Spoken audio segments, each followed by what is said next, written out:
20 years. One man, one impossible journey.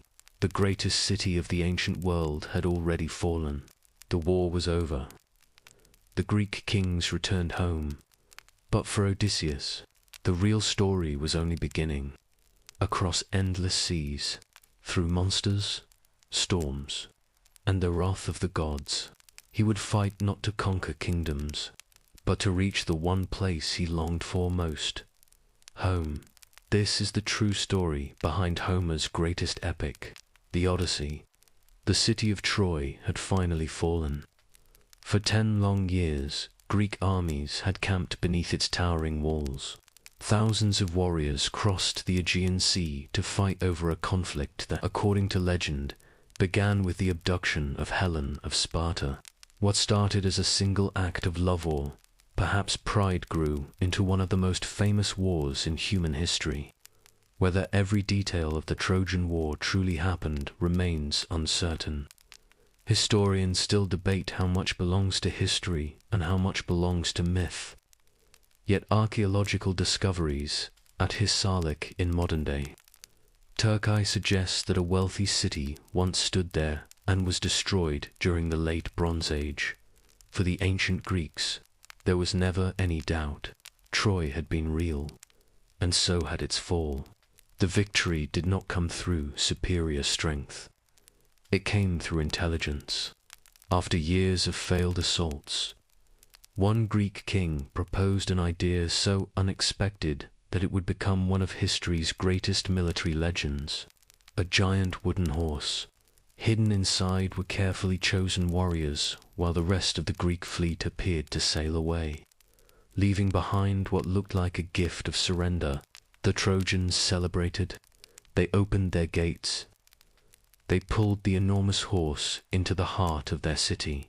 That night, while Troy slept, the hidden warriors emerged. The city that had resisted a decade of siege burned before sunrise. The architect of that plan was Odysseus, king of the small island of Ithaca. Unlike Achilles, he was not remembered as the strongest warrior. Unlike Ajax, he was not the bravest. His greatest weapon had always been his mind. Ancient writers admired him not only for courage, but for patience, diplomacy, and an almost unmatched ability to survive impossible situations.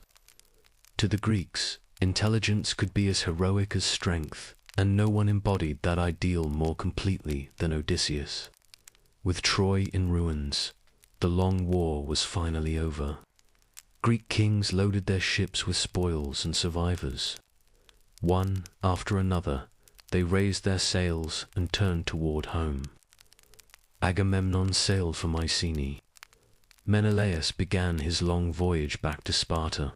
Nestor steered toward Pylos, and Odysseus toward Ithaca, or so everyone believed.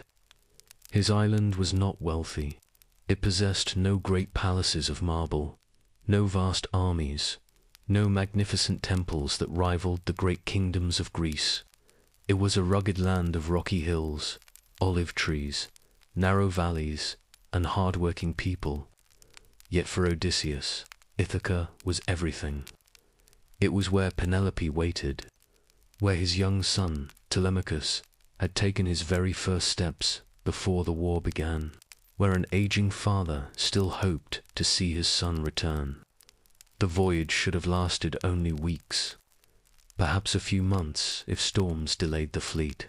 Instead, those weeks became years, then decades. As seasons passed, news from the other kings slowly returned across Greece. Some arrived safely, some met tragic ends. But of Odysseus, there was only silence. Rumors spread across the Aegean. Some claimed he had drowned. Others believed he had founded a distant kingdom. Many simply assumed he was dead. Yet none of those stories were true. Far from every familiar shore, beyond the known sea routes, hidden on an island called Ogygia, Odysseus still lived. Every morning he walked to the same lonely stretch of coast. He sat upon the same weathered rock, and stared across an endless horizon. The island itself seemed almost like paradise. Crystal streams flowed through forests of cedar and olive. Wildflowers covered the hillsides. Birdsong echoed through warm afternoon air. There was no hunger, no war, no hardship, only peace. The immortal nymph Calypso had offered him everything a mortal could desire: comfort, love, even eternal life. But none of it could replace a single thing. Home for 7 long years, Odysseus watched the sea, not because he expected rescue, but because hope was the only thing Poseidon had not yet taken from him. As Odysseus sat upon the lonely shores of Ogygia, gazing toward a home he could no longer reach, the sea remained silent, but the silence hid a memory, one that had begun many years earlier, long before Calypso, long before 7 years of captivity. It began only days after the fall of Troy. The Greek fleet sailed confidently across the Aegean. The men believed the hardest part of their lives was finally behind them. The war was over. Home lay somewhere beyond the horizon. Yet the ancient Greeks believed the sea was never truly empty. Every wave belonged to someone. Every storm carried intention, and no sailor crossed the open water without first acknowledging the gods. Above all, they feared Poseidon, lord of the sea, earthshaker, master of storms. To the Greeks, Poseidon was far more than a mythological figure. He controlled earthquakes that shattered cities. He commanded the winds that filled our destroyed ships' sails. A single act of divine anger could erase an entire fleet before sunrise. Every captain knew this. Every sailor respected it. Every voyage depended upon it. For several days, fortune favored Odysseus. Steady winds carried his fleet southward until strange islands began to appear beyond the morning mist. The first was small and peaceful. Wild goats wandered freely across grassy hills. Fresh water flowed from hidden springs. The exhausted crew celebrated their first real rest since leaving Troy. From the island's highest cliffs they noticed another land nearby. Smoke rose from its forests.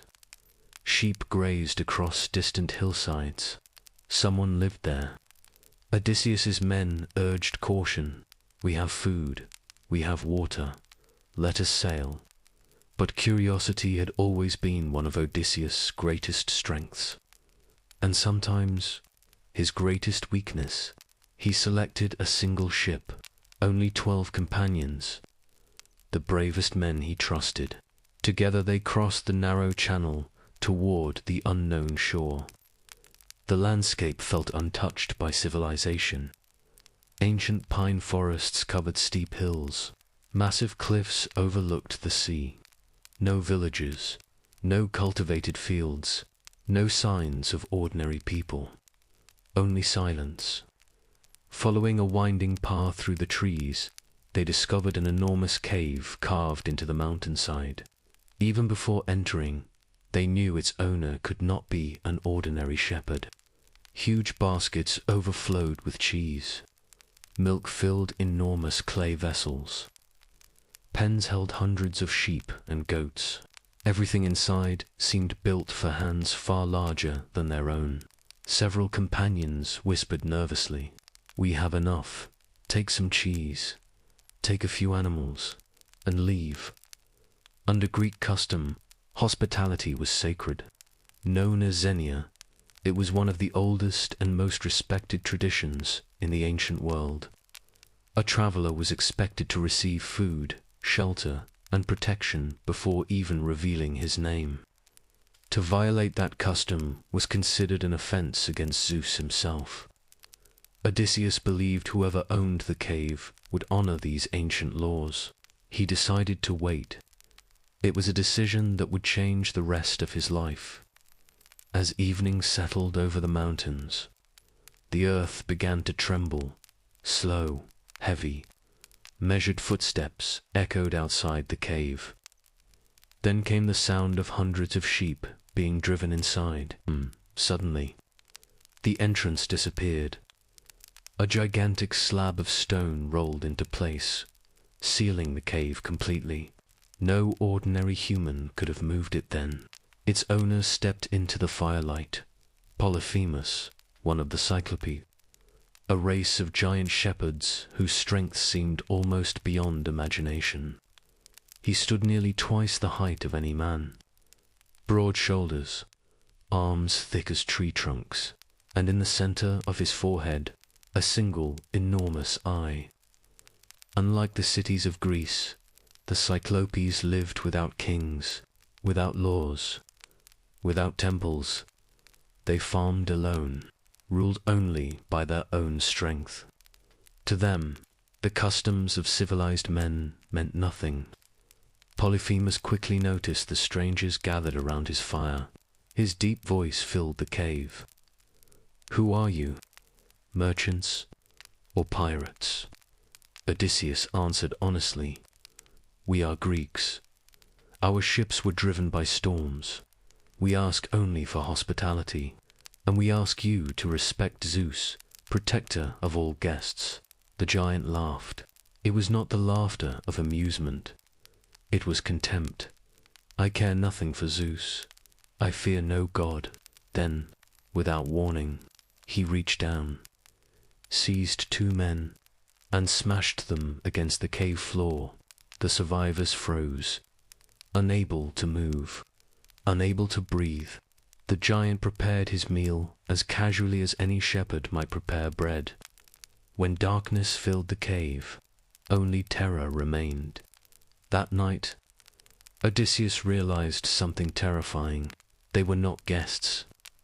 They were trapped, and outside the cave, the endless sea rolled quietly beneath the stars, while far below its waves, Poseidon watched over his son, unaware that before another sunrise, everything would change. The cave remained sealed. Morning arrived only as a faint glow through cracks high in the rock. The survivors had not slept. No one spoke. The smell of smoke, sheep, and blood still lingered in the cold air. Then Polyphemus awoke. Without a word, the giant began his morning routine.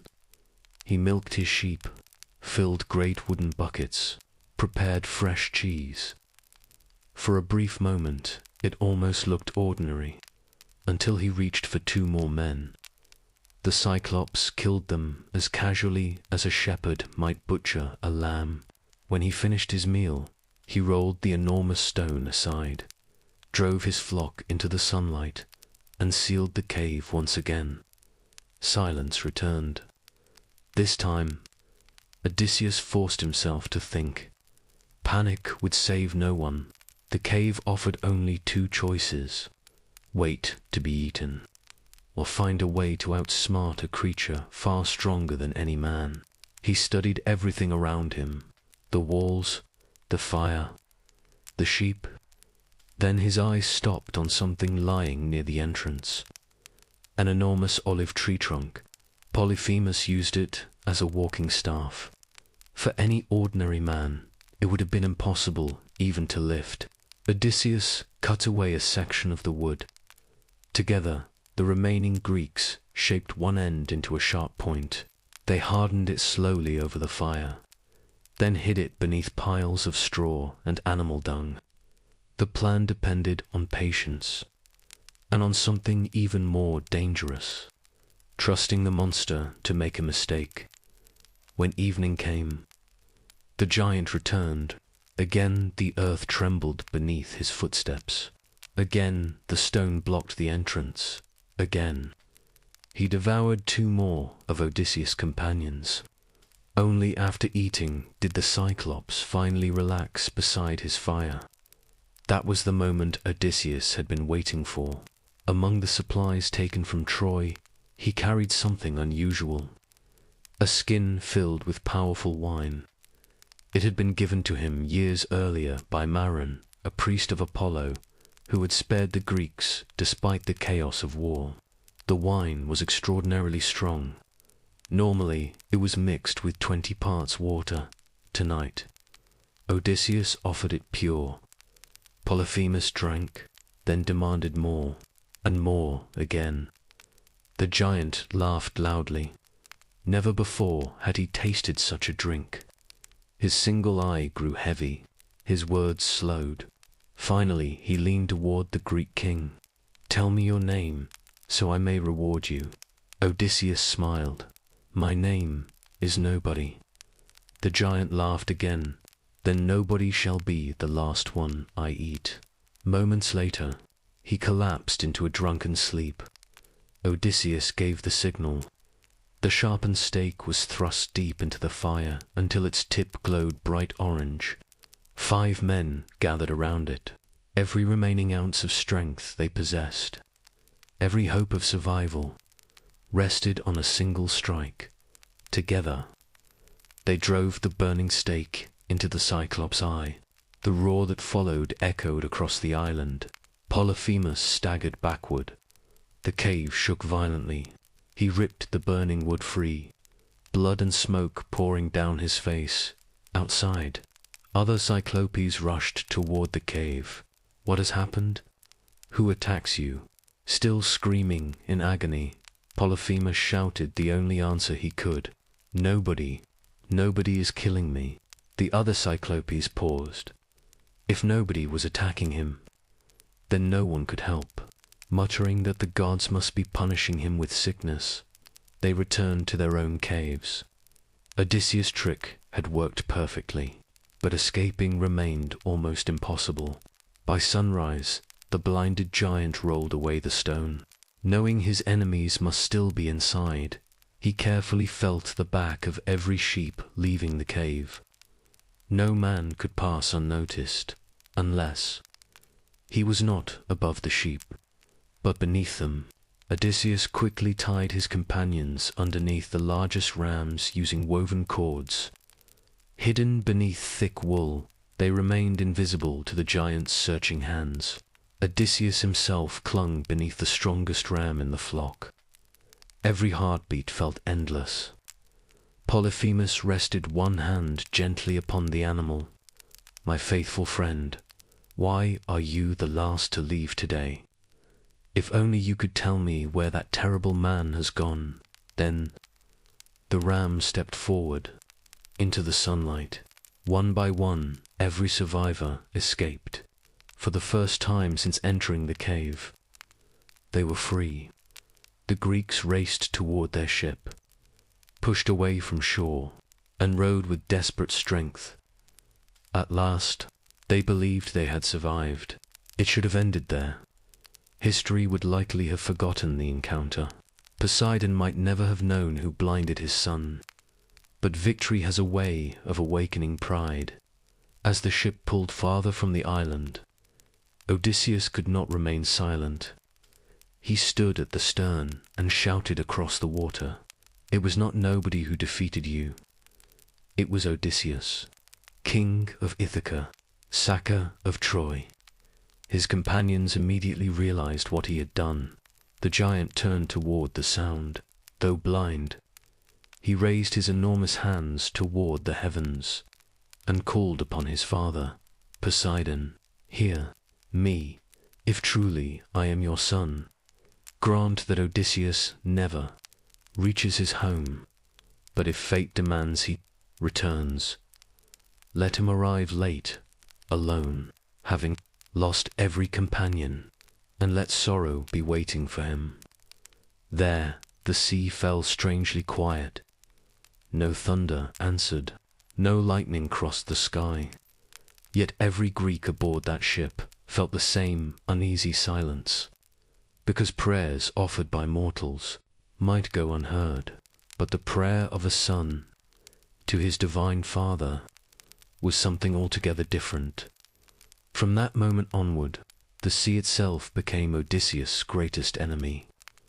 Every storm, every shipwreck, every impossible detour would lead back to a single moment, not when he blinded the Cyclops, But when he allowed pride to speak louder than wisdom, as the island disappeared behind the horizon, Odysseus still believed the worst was over. He could not yet know that Poseidon had accepted the prayer, and the longest journey in Greek mythology had only just begun. The curse of Poseidon had begun, yet Odysseus did not know it. His ships sailed onward beneath calm skies, leaving the land of the Cyclopes behind. For a brief moment, the sea seemed almost peaceful again. But in Greek mythology, peace rarely lasted long. The first island they reached belonged to Aeolus, keeper of the winds. Unlike the wild Cyclopes, Aeolus welcomed strangers with generosity. His palace stood upon towering cliffs surrounded by walls of polished bronze. Here, every wind that crossed the Mediterranean was believed to begin its journey. To ancient sailors, winds were not simply weather. They were living forces, capable of carrying a ship safely home, or condemning it to disappear forever. Aeolus listened patiently as Odysseus recounted the fall of Troy and the hardships already endured. The king admired both his courage and his intelligence. When the time came to depart, he offered an extraordinary gift, a great leather bag, bound tightly with silver cord. Inside, he had imprisoned every dangerous wind. Only the gentle western breeze remained free to guide the fleet toward Ithaca. It was perhaps the closest Odysseus would ever come to an easy journey home. For 9 days, the ships sailed without interruption. No storms, no monsters, no disasters. At dawn on the 10th day, the mountains of Ithaca finally appeared on the horizon. Smoke rose from distant hearths. Some of the crew fell to their knees in relief. Others laughed. Some quietly wept. Home was finally within sight. For nearly 10 days, Odysseus himself had remained awake, steering the fleet almost without rest. Believing the danger had passed, he finally closed his eyes. It was the first peaceful sleep he had enjoyed since leaving Troy. But while their captain slept, another enemy quietly awoke. Suspicion. Some of the sailors stared at the leather bag. They whispered among themselves, "Why would Aeolus give only Odysseus a gift? Perhaps it is filled with gold or silver. Perhaps our king plans to keep the treasure for himself." The curse of Poseidon had already begun to work, not only through storms, but through doubt between friends. Unable to resist temptation, they untied the silver cord. Instantly, every imprisoned wind burst free. The sea exploded into chaos. Dark clouds swallowed the sky. The sails snapped violently. The fleet spun helplessly across the waves. By the time Odysseus awoke, Ithaca had vanished. Days later, the battered ships found themselves once again before the island of Aeolus. This time, the ruler greeted them with cold eyes. He refused another gift. "No mortal cursed by the gods can receive my help." The ships departed once more. This time, with no friendly wind to guide them. For many days they drifted across unfamiliar seas. Eventually, they reached another shore. Its people greeted the Greeks peacefully. They offered food unlike anything the sailors had ever seen. The lotus, its fruit was sweet, fragrant, almost irresistible. Those who tasted it immediately forgot every hardship, every sorrow. Even the idea of home itself began to fade. The war no longer mattered, neither did Ithaca. Some sailors simply smiled peacefully among the flowers, content to remain forever. Odysseus understood the danger immediately. This was not a monster that killed with claws. It conquered memory itself. He dragged his own men back to the ships by force. Some resisted. Some begged to stay. Others wept as the island disappeared behind them. The lesson was clear. Not every danger came with a sword. Sometimes the greatest enemy was forgetting why the journey had begun. The sea carried them onward. Days became weeks. Then another island emerged through the morning mist. Dense forests covered its hills. Smoke drifted lazily above the trees. It appeared peaceful, almost inviting. Odysseus sent a scouting party inland. Hours passed. None returned. Only one sailor eventually came running back, pale, breathless, barely able to speak. He told of a beautiful woman, living alone in a magnificent house. She had welcomed them warmly, served food and wine, then, with the touch of a wand, transformed every man into swine. Many stories describe Circe simply as a witch. To the ancient Greeks, she represented something far more unsettling, knowledge without limits, the mysterious power of nature, the thin line between civilization and the wild instincts hidden inside every human being. Determined not to lose more companions, Odysseus climbed the forest path alone. Before reaching her palace, another figure appeared, a young traveler, or so he seemed. It was Hermes, messenger of the gods. He handed Odysseus a rare plant called moly. Its white flower concealed a root said to resist every spell known to mortals. Drink whatever she offers, Hermes warned. But when she raises her wand, draw your sword. Odysseus followed every instruction. Circe welcomed him exactly as she had welcomed the others. She smiled, served wine, spoke gently, then touched him with her enchanted staff. Nothing happened. For the first time, her magic had failed. Odysseus rose. Sword in hand, the enchantress stepped backward in astonishment. No ordinary man could have resisted her power. She immediately recognized that the gods themselves stood beside him. Instead of fighting, Circe surrendered. She restored every sailor to human form. One by one, the swine became men again, healthier, stronger, almost as though reborn. For the first time since leaving Troy, the crew found true comfort, warm beds, abundant food, safe shelter. The months slipped quietly past. One season became another. Almost a full year disappeared.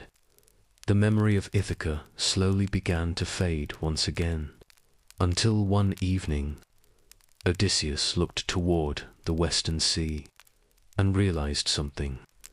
Every place that promised endless comfort had become another prison. When he finally told Circe it was time to leave, she did not try to stop him. Instead, she gave him one final warning. If you truly wish to reach home, you must first travel somewhere no living man wishes to go, the land of the dead. Only there, the blind prophet Tiresias could reveal the path that still lay ahead.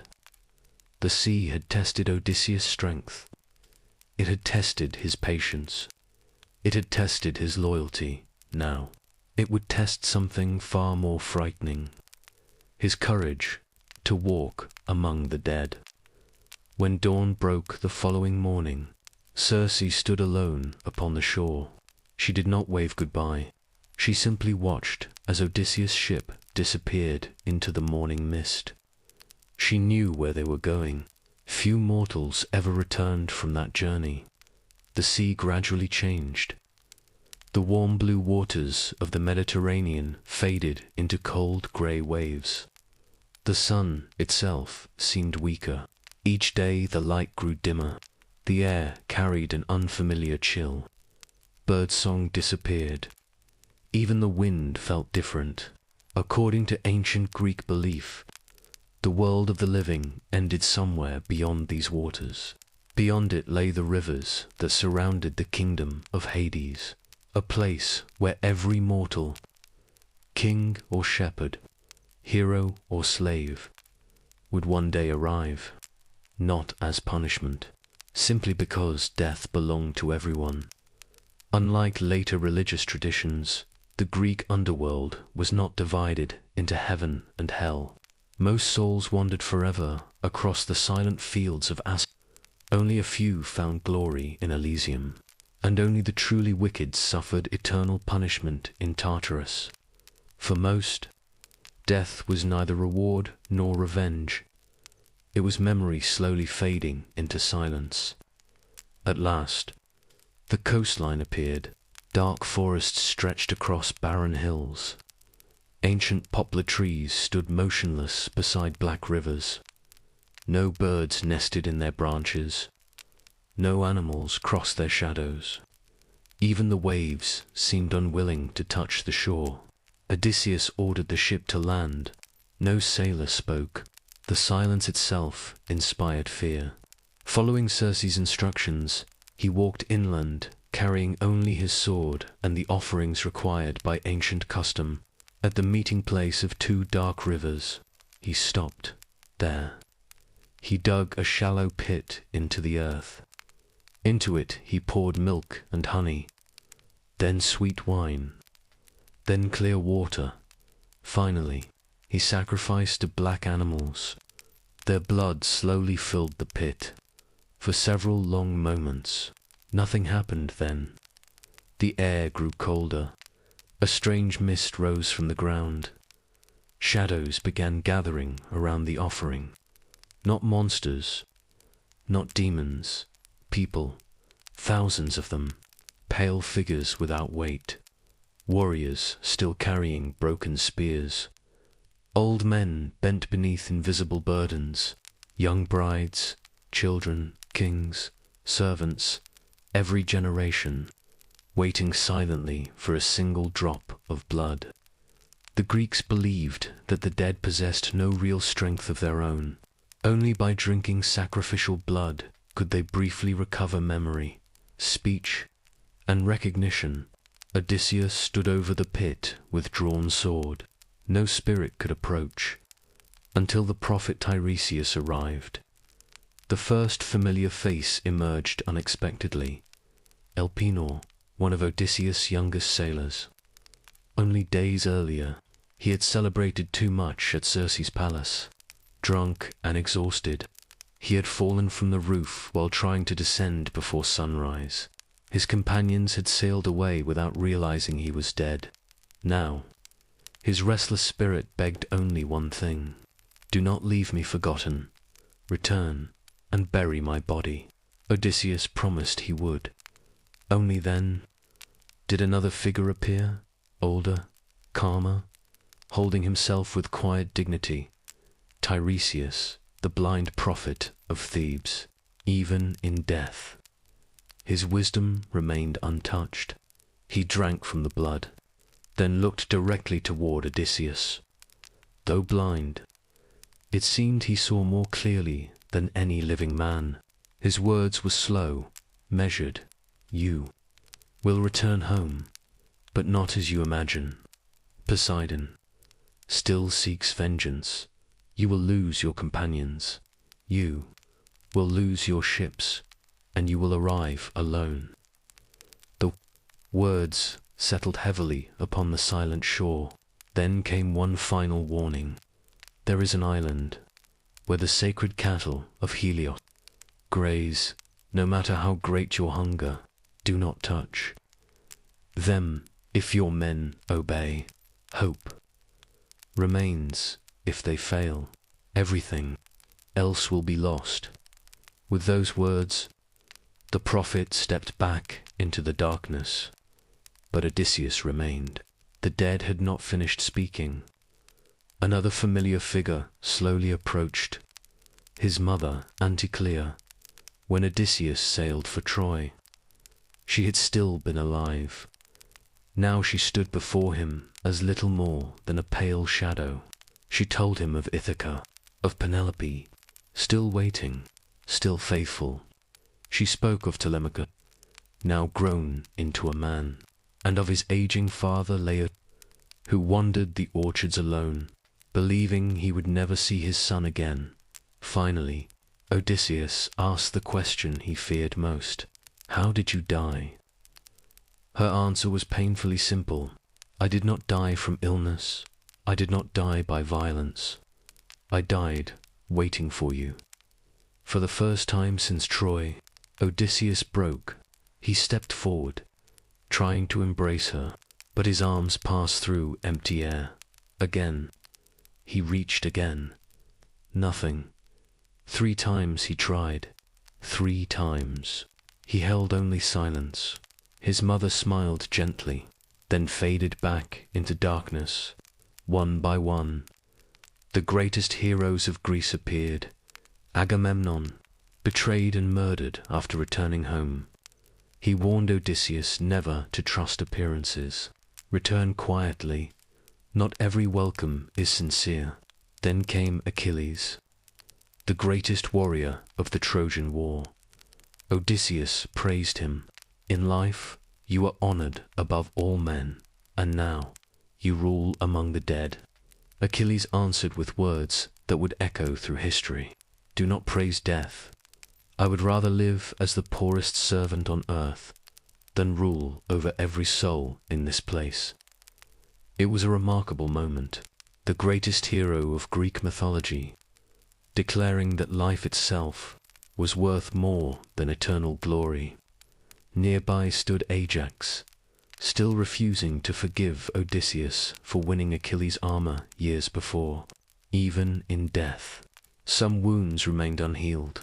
As more spirits gathered, Odysseus caught glimpses of legendary punishments. Tantalus, forever reaching for fruit and water that always slipped away. Sisyphus, pushing his endless stone uphill, bound to his eternal wheel. The underworld was not merely a place of endings. It was also where the Greeks imagined justice continuing long after life itself had ended. Soon, the gathering crowd became overwhelming. Thousands of voices whispered together. The shadows pressed closer. For the first time, even Odysseus felt fear greater than anything he had faced upon the sea. He turned, ran toward the waiting ship. His crew needed no explanation. The anchor was raised immediately. The oars bit into the dark water. Slowly, the land of the dead disappeared behind the morning mist. But Tiresias' prophecy remained. From that moment forward, Odysseus no longer wondered whether he would suffer, only when the prophecy would begin. And beyond the horizon, another danger was already waiting. Not monsters, not gods, but a song, so beautiful that no sailor had ever willingly sailed past it. When the first light of dawn spread across the sea, Odysseus gathered his crew. No one smiled. The journey through the underworld had changed them all. They had spoken with the dead, heard prophecies that could not be forgotten. And somewhere ahead, those prophecies were already beginning to unfold. Before leaving her island, Circe had warned Odysseus of 3 dangers. Each was unavoidable. Each demanded a sacrifice. The first could not be fought with swords. It could only be resisted. The Sirens. For centuries, artists imagined them as beautiful women singing upon lonely rocks. Earlier Greek traditions described them differently. Half woman, half bird. Creatures whose voices carried impossible beauty across the sea. Their true weapon was never their appearance. It was knowledge. The Sirens promised every traveler exactly what they longed to hear. Answers, glory, love, forgiveness. They sang not to entertain, but to understand the deepest desires hidden within every human heart. No sailor who followed their voices ever returned. Their ships shattered against hidden reefs, their bones bleached beneath the sun. Only the song remained. As Odysseus' ship approached the narrow passage, the sea became strangely calm. No waves struck the hull. No wind touched the sails. It was as though the entire world had stopped breathing. Odysseus remembered every word Circe had spoken. He melted blocks of beeswax over a small fire, one by one. His companions pressed the warm wax into their ears. Soon, they could hear nothing, not even each other's voices. Then Odysseus gave one final order. "Tie me to the mast, no matter what happens. Do not release me, even if I beg, even if I threaten you. If I struggle, bind me tighter." The sailors obeyed. Heavy ropes secured their captain to the central mast. The oars dipped into the silent water. Slowly, the ship entered the Sirens' waters. At first, there was only silence. Then, a voice soft, gentle, almost familiar. Odysseus looked toward the distant rocks. There they stood, the Sirens. Their song drifted effortlessly across the sea. "Odysseus, great conqueror of Troy, come. To us, we know everything. We know every battle, every secret, every sorrow. We can tell you why the gods chose you. We can tell you what awaits in Ithaca. We can tell you how your story ends." For a moment, Odysseus forgot everything.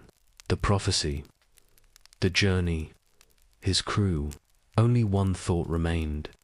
"I must hear the rest." He pulled violently against the ropes. The ship's mast groaned beneath the strain. His face twisted in desperation. He shouted orders his companions could no longer hear. He pleaded, then screamed. His eyes filled with rage. He demanded freedom. The sailors never looked at him. Instead, they rowed harder.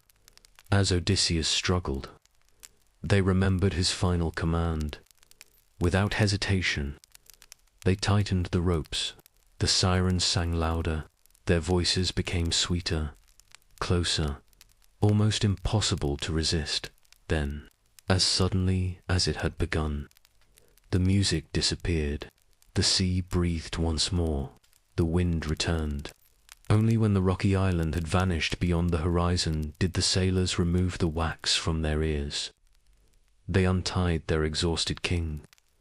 Odysseus collapsed onto the deck. He had survived something no mortal before him ever had, not by defeating the Sirens, but by accepting that some temptations could never be overcome through willpower alone. Sometimes, wisdom meant allowing others to protect you from yourself. But Circe's second warning now lay directly ahead, far more deadly than the first. A narrow channel separated to towering cliffs. On one side lived Scylla, on the other Charybdis. No ship could avoid them both. Scylla was unlike anything the Greeks had imagined. From a cave high above the sea emerged 6 long necks. Each ended in a monstrous head lined with rows of razor-sharp teeth. Below her body, 12 twisted legs clung to the cliff face. She did not destroy ships. She hunted sailors, 6 at a time. Across the channel, Charybdis waited beneath the waves. 3 times each day, the sea itself disappeared into an enormous whirlpool, then erupted again with terrifying force. Any vessel caught within it vanished forever. Circe had offered only one piece of advice: sail closer to Scylla. A few men may die, but everyone will perish if Charybdis claims the ship. It was perhaps the cruelest decision Odysseus had ever faced. No clever plan, no hidden trick, only choosing which deaths he could prevent. He never told his crew the truth. Had they known, fear alone might have doomed them.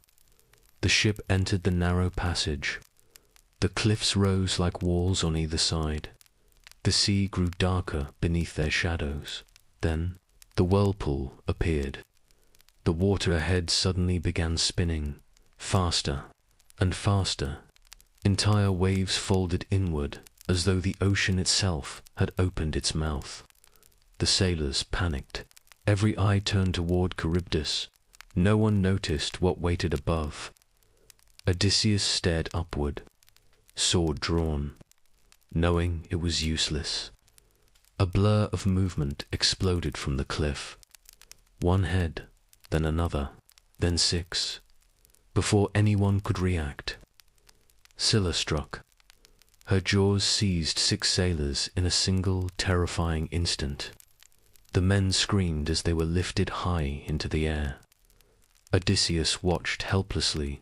He later admitted that no sight during the entire journey haunted him more than seeing his companions reaching toward him, while disappearing into the darkness above. There was nothing he could do, nothing. The ship sailed on. No one spoke. The empty rowing benches said everything. For the first time, the crew understood a terrible truth. Not every battle could be won. Some losses had to be endured. Behind them, Scylla vanished back into her cave. Ahead, the open sea finally returned. The danger had passed, but the prophecy continued, one by one. Everything Tiresias had foretold was becoming real, and somewhere beyond the horizon, under the blazing light of the afternoon sun, an island waited, peaceful, green, filled with magnificent cattle that belonged not to men, but to a god. The sea was calm once again. Behind them, the Sirens had fallen silent. Scylla's cave disappeared into the distance. Even Charybdis no longer disturbed the water behind their ship. For the first time in many days, the horizon offered no sign of danger. But Odysseus knew better. The greatest threats did not always announce themselves. Sometimes they waited quietly, patiently, exactly where hope seemed strongest. Ahead lay the island of Thrinacia, a place unlike any other in the known world. Rolling green hills stretched toward brilliant blue skies.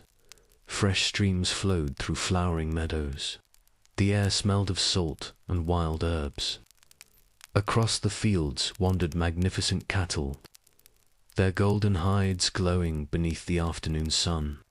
To any hungry sailor, it looked like paradise. To Odysseus, it looked like a warning. He remembered every word Tiresias had spoken, and every warning repeated by Circe. Do not touch the cattle of Helios. Helios was not merely the god of the sun. To the ancient Greeks, he was the eternal witness. Each day he crossed the heavens in a blazing chariot, watching every kingdom, every battle, every promise, every lie. Nothing escaped his gaze. His sacred cattle represented more than wealth. They symbolized divine order. To harm them was not theft. It was an insult directed toward the gods themselves. Odysseus gathered his exhausted crew. His voice was firm. We will not land, no matter how hungry we become, no matter how peaceful this island appears. If we value our lives, we sail on. The sailors nodded. No one argued. They had already lost too many friends, too many years. No one wished to anger another god. But once again, the sea made the choice for them. Dark clouds gathered without warning. The wind shifted violently, then disappeared altogether. Moments later, a furious storm erupted. Rain lashed against the sails. Lightning split the sky. Towering waves forced the fleet toward the island they had hoped to avoid. The anchors were dropped. The ships secured. No captain willingly sailed through a storm sent by the gods. Days passed. The storm never ended. The wind screamed day and night. Heavy rain flooded the shoreline. Their food supplies disappeared one meal at a time. They survived by catching fish, then birds. Soon, there was nothing left. Hunger became constant. Faces grew thinner. Strength faded. Every conversation returned to the same subject. The cattle, they wandered peacefully only a short distance away, healthy, untouched, as though inviting them closer. Each morning, Odysseus repeated the same warning. No matter what happens, we do not kill them. His companions agreed. But agreement becomes fragile when hunger lasts too long. One afternoon, Odysseus climbed into the hills alone. He wished to pray, to ask the gods for favorable winds. Exhausted beyond measure, he fell asleep beneath an olive tree. While their captain slept, the debate began. It was Eurylochus who finally spoke, one of Odysseus' most experienced officers, a man who had survived every disaster so far. He looked at the starving crew, then toward the grazing cattle. There is no death more miserable than dying slowly from hunger. If the gods had angered, we will build magnificent temples when we return home. We will offer sacrifices greater than any king, but if we refuse to eat, there will be no one left alive to make those promises. The men listened. No one answered. They no longer thought like sailors or warriors. They thought like starving men. At last, one stepped forward, then another. Soon, the sacred cattle were surrounded. The first animal fell, then another. Smoke rose into the grey sky. The smell of roasting meat drifted across the island. When Odysseus awoke, he knew something terrible had happened before he even reached the camp. The smoke, the silence, the faces of his companions. No one met his eyes. The bones of the sacred cattle lay scattered across the ground. For several moments, he said nothing. There were no words left, only certainty. Far above the clouds, Helios had seen everything. According to the ancient story, the sun god immediately rose before Zeus. If justice means anything, those men must answer for what they have done. And if they do not, I shall refuse to rise again. I will carry my light into the underworld and leave the earth in darkness forever. It was an impossible threat. Without the sun, the world itself would collapse. Zeus listened. The king of the gods rarely acted in haste, but this time, his answer was immediate. Justice would be done. The storm finally ended. The sea became calm, almost unnaturally calm. The Greeks believed they had escaped. The sails filled once more. The ships left Thrinacia behind. For a brief moment, hope returned. Perhaps the gods had shown mercy after all. Perhaps the sacrifice had gone unnoticed. Perhaps Tiresias had been wrong. Then, the sky darkened. Without warning, a single bolt of lightning crashed from the heavens. It struck the ship with overwhelming force. The masts shattered instantly. The sail burst into flames. The deck split apart beneath their feet. Thunder rolled across the sea like the voice of Zeus himself. One enormous wave followed another. The fleet disappeared beneath the water.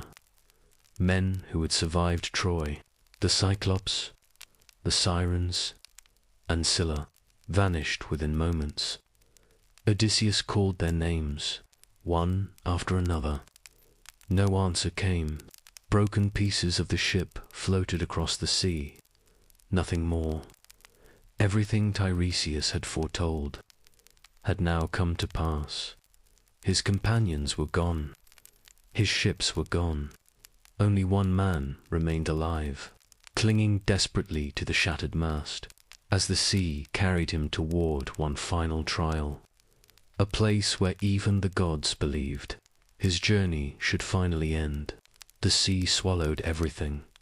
Ships, weapons, friends, dreams. Only fragments of broken wood would remain floating upon the waves. Odysseus clung desperately to the shattered mast of his ship. The storm showed no mercy. Towering waves lifted him high into the air, only to hurl him back into the dark water below. Every direction looked the same: sea, sky, rain. There were no sails left to follow, no voices calling his name, no companions rowing beside him. For the first time since leaving Troy, Odysseus was completely alone. Yet the sea had not finished with him. As the broken masts drifted helplessly across the waves, the current began pulling him toward a place he recognized: the narrow channel, Scylla, and Charybdis. This time, there would be no crew, no ship, no choice, only survival. Far ahead, the sea began to spin, slowly at first, then faster. The water folded inward, forming the terrible whirlpool of Charybdis.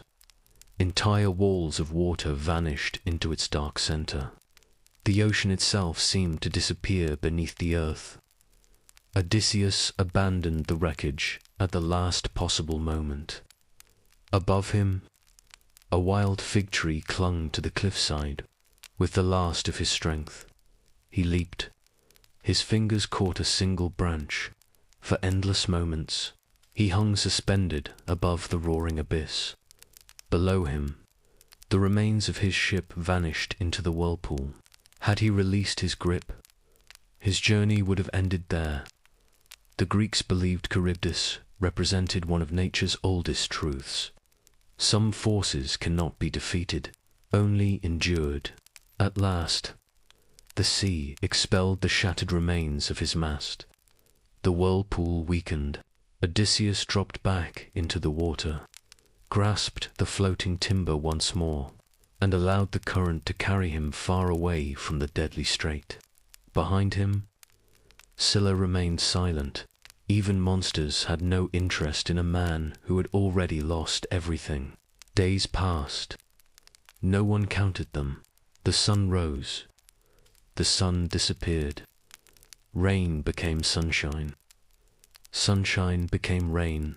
Hunger gnawed at him constantly. Salt covered every wound upon his body. His hands bled from clinging to rough wood. Sometimes he believed he heard voices, his companions laughing, Penelope calling his name, Telemachus as a small child, whether they were memories or dreams. Even Odysseus no longer knew. Ancient sailors often feared the open sea more than battle itself. Far from land, there was no enemy to fight, no shelter to reach, only endless water, and the slow realization of how small a human life truly was. Then, on the 18th day, land appeared, not a kingdom, not a harbor, only a distant green island rising quietly above the sea. The current carried him toward its rocky shore. Barely conscious, Odysseus crawled onto the sand. For several long moments, he could do nothing except breathe. He had survived. Against every law of chance, he had survived. The island was unlike any place he had seen before. Crystal streams flowed through ancient forests. Vines climbed towering trees. Birds filled the air with song. No signs of war, no ruined cities, no frightened sailors, only silence, beautiful and strangely timeless.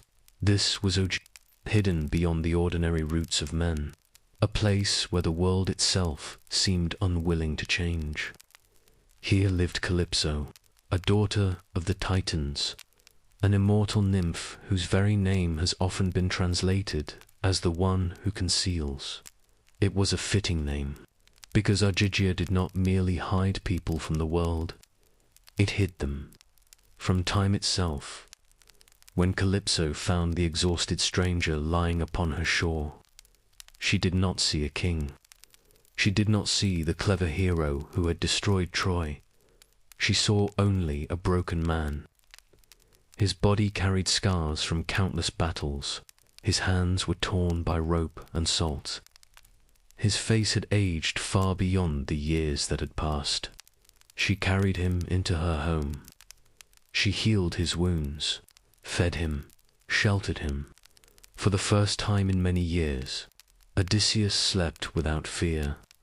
Days became weeks. Weeks became months. Months quietly became years. The seasons seemed almost meaningless upon Ogygia. Nothing grew old. Nothing truly changed. Calypso came to love the mortal she had rescued. Ancient poets describe her affection as genuine.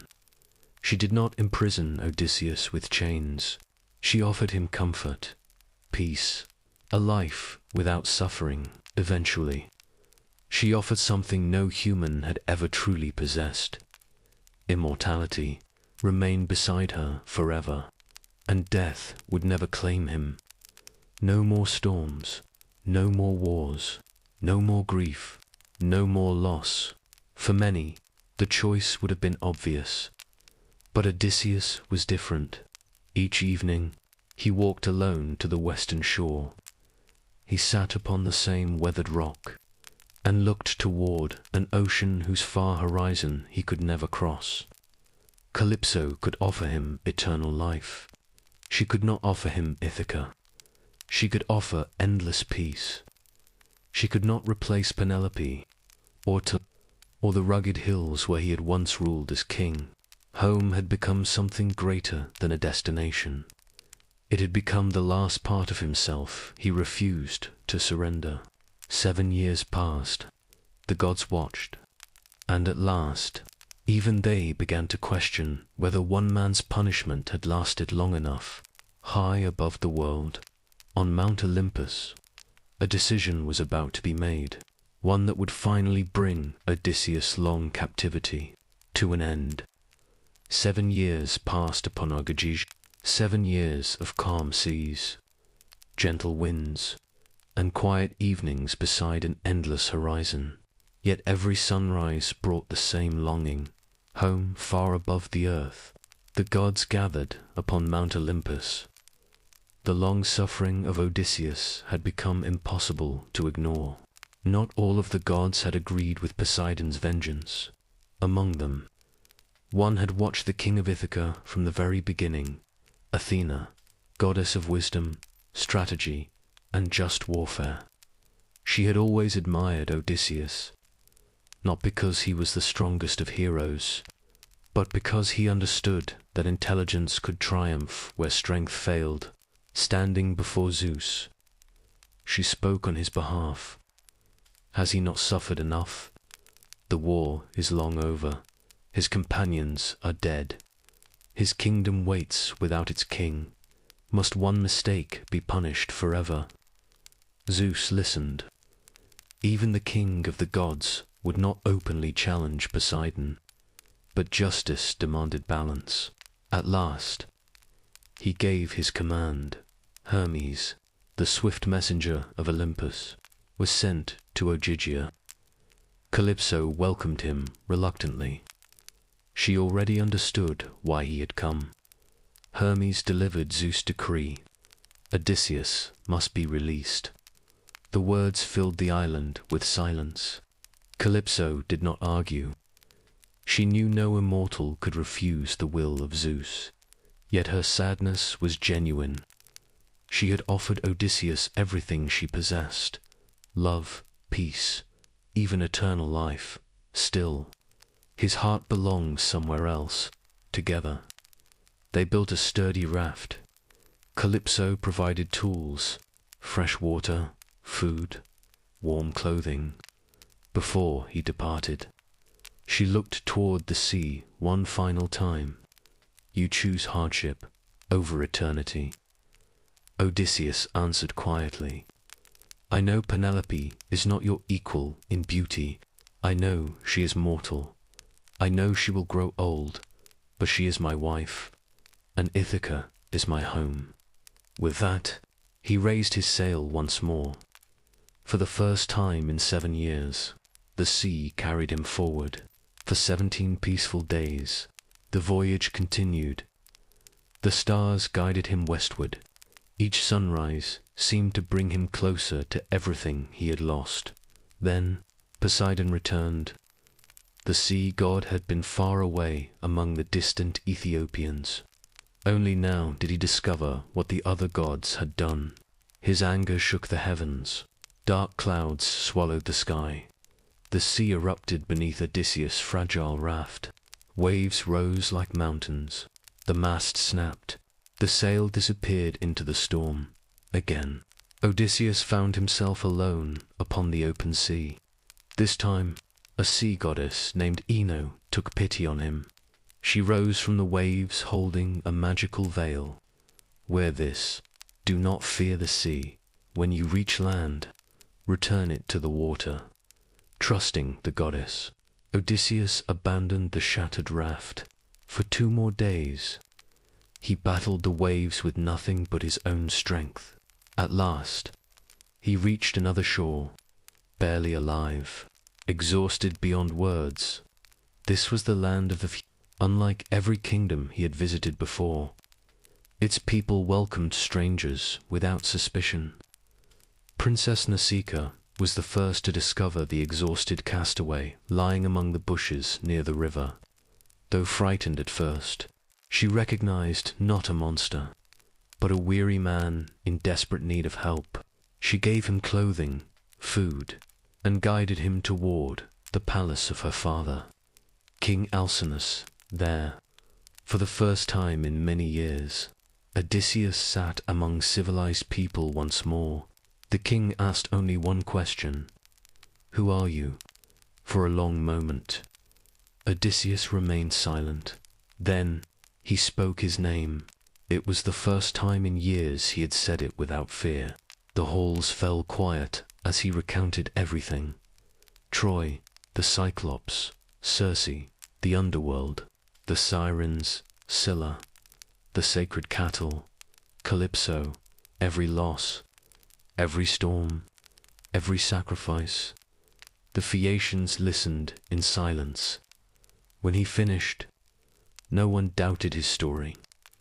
They prepared one final ship, loaded it with gifts, and swore to deliver him safely home. That night, while Odysseus slept peacefully aboard their vessel, the sailors crossed the sea with remarkable speed. Before sunrise, they reached the rocky shores of Ithaca. Still asleep, Odysseus was gently lifted from the ship, placed beneath an ancient olive tree, his treasures arranged neatly beside him. Without waking their passenger, the Phaeacians quietly departed.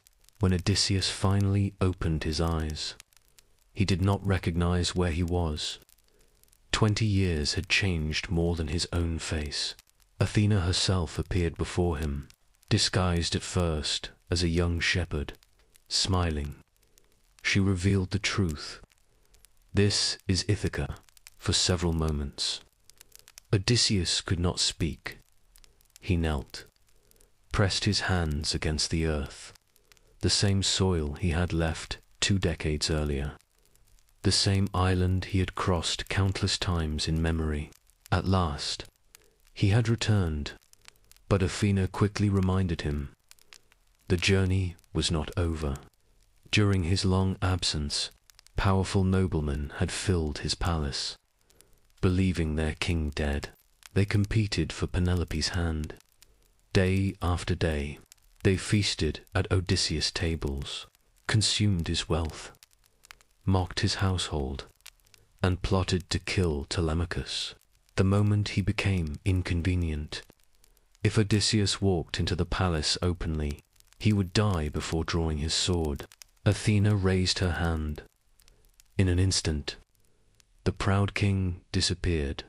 His hair turned grey, his shoulders bent, his clothes became little more than torn rags, his skin weathered with age. The legendary conqueror of Troy had become an old beggar, not because he lacked strength, but because wisdom had taught him one final lesson. The greatest victories are sometimes won by those no one notices. As evening settled over Ithaca, Odysseus quietly walked toward the humble hut of his loyal swineherd. There, hidden beneath the disguise of a beggar, the king prepared for the most dangerous challenge of his entire life. Not against monsters, not against gods, but against the men who had stolen his home. Night settled quietly over Ithaca. For the first time in 20 years, Odysseus stood within sight of his own home. Yet no one recognized its king. Disguised as an old beggar by Athena, he entered the palace he had once ruled. Everything felt familiar, and everything felt wrong. The great hall echoed with laughter, but it was not the laughter of family. It belonged to strangers. More than 100 noblemen had made themselves at home. They ate from his tables, drank his wine, ordered his servants about as though the palace already belonged to them. For years they had competed for the hand of Queen Penelope, believing Odysseus would never return. Many had even plotted the murder of Telemachus, his only son. Odysseus watched in silence. Every insult, every wasted loaf of bread, every cup of stolen wine, every cruel word spoken to the servants who had remained loyal. His hands longed for his sword, but wisdom had carried him this far. One more day of patience would decide everything. That evening, something extraordinary happened. A large hunting dog struggled to lift his head from the ground. His fur had turned grey. His body had grown weak with age. For years, he had waited outside the palace, ignored by nearly everyone. His name was Argos. Long ago, before Troy, he had been the finest hunting dog in Ithaca, the faithful companion of his master. Now, blind and exhausted, he watched the old beggar approach. For a single moment, his tail moved, his ears lifted. He recognized the man no one else could see. Odysseus looked away, unable to hide the tears gathering in his eyes. He dared not embrace his oldest friend. He dared not reveal himself. Only after seeing his master one final time, Argos quietly laid his head upon the earth and died. Sometimes recognition needs no words. Inside the palace, Penelope continued to resist every demand that she choose a new husband. For years she had delayed the decision with remarkable intelligence. She promised to marry when she had finished weaving a burial shroud for Odysseus' father. Each day she worked before everyone. Each night she secretly unraveled everything she had woven. The deception lasted for years, until at last one of her servants revealed the truth. Now, time had finally run out. Penelope announced one final contest. Whoever could string the great bow of Odysseus and send an arrow cleanly through 12 axe heads would become her husband, one by one. The suitors stepped forward. The bow would not bend. Strong men strained until their hands bled. None could even string it. Laughter slowly turned into embarrassment. Then the old beggar spoke. "May I try?" The hall erupted with mockery. Some laughed openly. Others demanded he be thrown outside. Only after much argument, the bow was finally placed into his hands. Odysseus examined it quietly. His fingers remembered what 20 years could not erase. With effortless ease, the bow bent. The string slipped perfectly into place. Silence filled the room. The arrow flew. It passed cleanly through every axe head, one after another, exactly as it had years before. Before anyone could speak, Athena removed the disguise. The bent old man disappeared. In his place stood the King of Ithaca, Odysseus. The room froze. Some reached for weapons, others simply stared, too shocked to move. His first arrow struck Antinous. the most arrogant of the suitors. Chaos erupted. Tables overturned. Torches crashed onto the floor. The doors had already been secured. There would be no escape. Beside his son Telemachus, the loyal swineherd Eumaeus, and the faithful cowherd Philoetius, Odysseus fought the final battle of his long journey. Not against monsters, not against giants, not against gods, but against those who had forgotten the meaning of honor. When the fighting ended, the palace grew silent once more. 20 years of waiting ended in a single night, yet one final test remained. Penelope had heard the impossible news. Her husband had returned, but she refused to believe too quickly. Too many false stories had reached Ithaca over the years. She needed certainty. Quietly, she gave a servant an unusual instruction. "Move our marriage bed into the great hall." Odysseus answered immediately, "No, no one can move that bed. I built it myself. The trunk of a living olive tree forms one of its pillars. The house was built around it.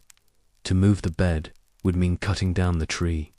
Penelope's eyes filled with tears. No stranger could have known that secret. At last, she crossed the room. After 20 years, husband and wife embraced once again. No speeches, no celebrations, only silence. Sometimes, silence carries more meaning than words ever could. The Odyssey does not end with the defeat of monsters, or the fall of Troy. It ends with something far more human. A man returning home. For nearly 3,000 years, the story of Odysseus has survived because it speaks to something universal. Every generation understands what it means to lose its way, to make mistakes, to endure hardship, to hope for one more chance. Ancient Greece celebrated Achilles for his strength, but it remembered Odysseus because he endured. He was not perfect. His pride angered Poseidon. His decisions cost lives. His journey was filled with failures as much as victories. Yet he never abandoned the one goal that defined him, to return home. Today, the word Odyssey has become part of everyday language. It no longer refers only to one man. It describes any long and difficult journey filled with hardship, discovery, and transformation. Perhaps that is why Homer's epic still resonates after nearly 3,000 years, because every life becomes an Odyssey sooner or later. Every person faces storms they did not choose.